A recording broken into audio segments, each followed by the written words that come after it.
stitch in pink, you've done the tailor's edge, you've done the French, you've done the flat felt, and then you attach 2 other pieces, right? Okay, and that's for the overlock, which we're going to do right now. After we do the 2 overlocks, we're going to do the hems. Okay?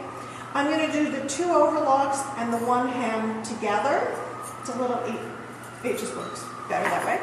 And then we're going to do the tailor's edge with the slip stitch hem on the other side. Okay? To the machine. There's a latch here underneath, and that opens up the table.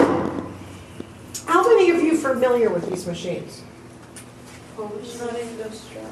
But in other rooms, maybe? Other machines? Not industrial?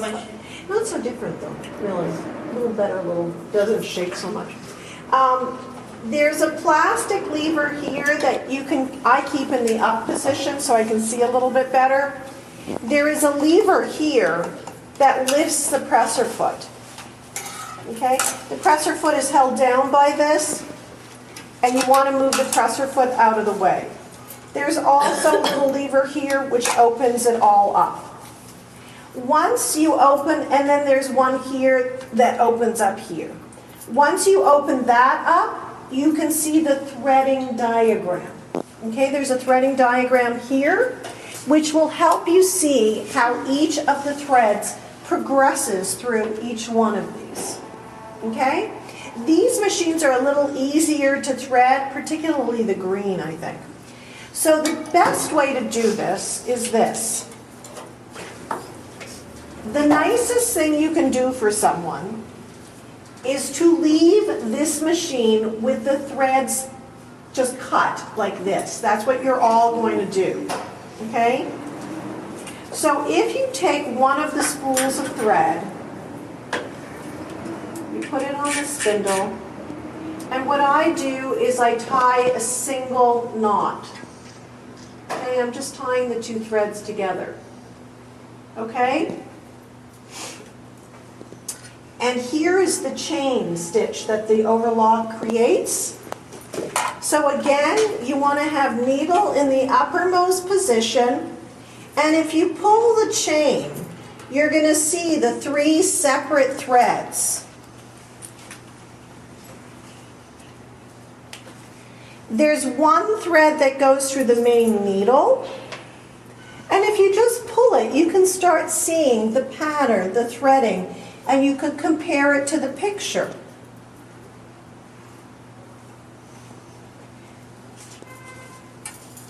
There's another needle, and this is the yellow or the orange, and you can see the threading diagram.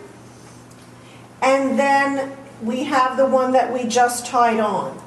If there are no threads here, what you do is you tie single knots, and you pull the threads through manually. The machine's not on. I'm pulling each thread through manually. I'm knotting it and pulling it through. The only place it won't flow through is the main needle. The eye is too small to get a knot through unless you tied a tiny, tiny, tiny knot. But the rest of the needles have larger eyes, and if you have a knot, it will flow through. So if I'm pulling this, and here's the light blue, I can see the thread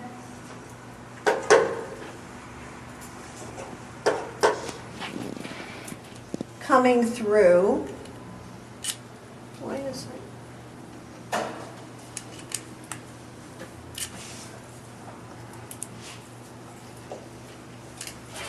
And there's the knot.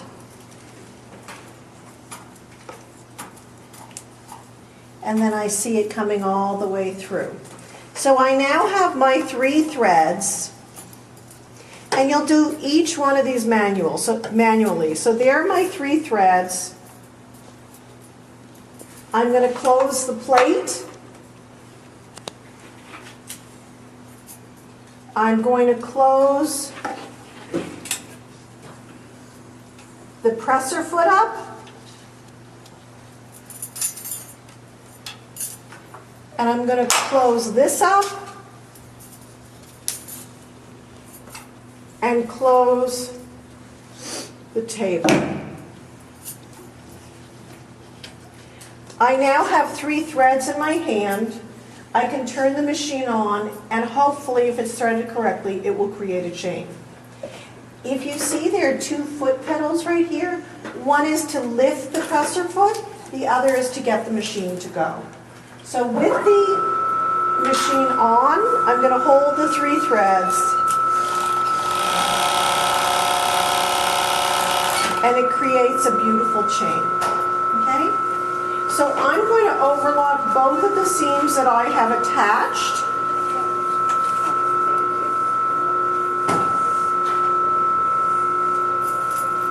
I'm going to lift my presser foot, put my seam sampler underneath, and I'm using the stitching line as my guide on the left-hand side, so it's about a 1/2 inch that I'm leaving. There's no reverse on this machine, so we just sew. When you come to the end, you just clip your threads. Clip at the beginning, clip at the end, and this is the overlock that it creates. Okay, and it's about a 1/2 inch, right? The other one that I want you to do is the same thing, except we're going to be overlocking them individually. So each seam allowance, I'm going to use the seam as my guide.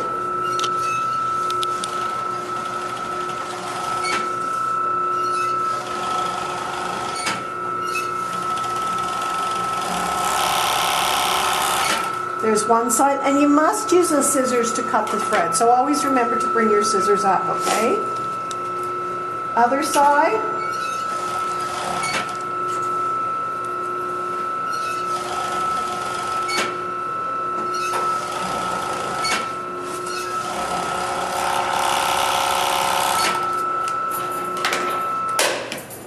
Turn off the machine.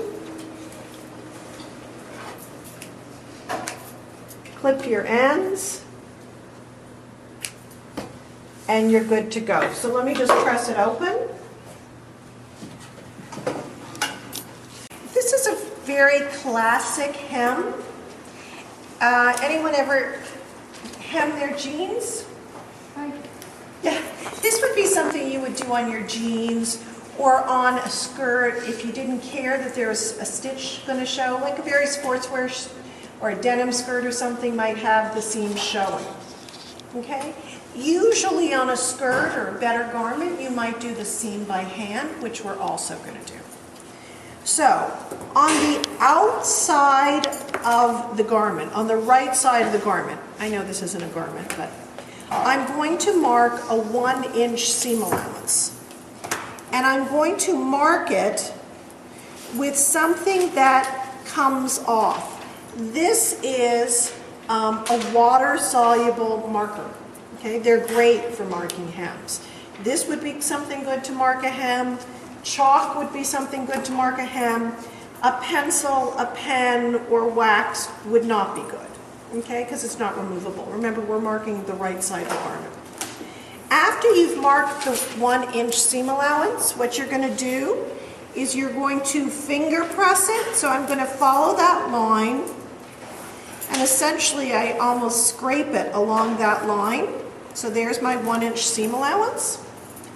I then open it up and fold again, just matching to that fold line.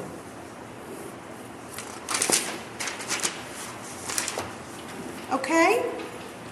Refold it. I'm going to press it very crisply. And then I'm going to stitch very close to the folded edge. Okay? So, to go over it again. Number 1, I marked a 1-inch seam allowance on the right side of the fabric. I folded up my seam allowance crisply on that 1-inch seam allowance towards the inside of the garment. I unfolded it, and then I folded it halfway to the fold line and folded it again. I could have marked it a 1/2 inch and a 1/2 inch, but this really saved me a step. So then I'm going to press it crisply and stitch close to the edge. Okay? I'm going to press it underneath it. So what I'm going to do is I'm going to stitch very close to the edge. Take a few stitches. Well, that was more than a few. And reverse. This machine has a different feel. Is it slower? I thought No, maybe. it's faster, I think.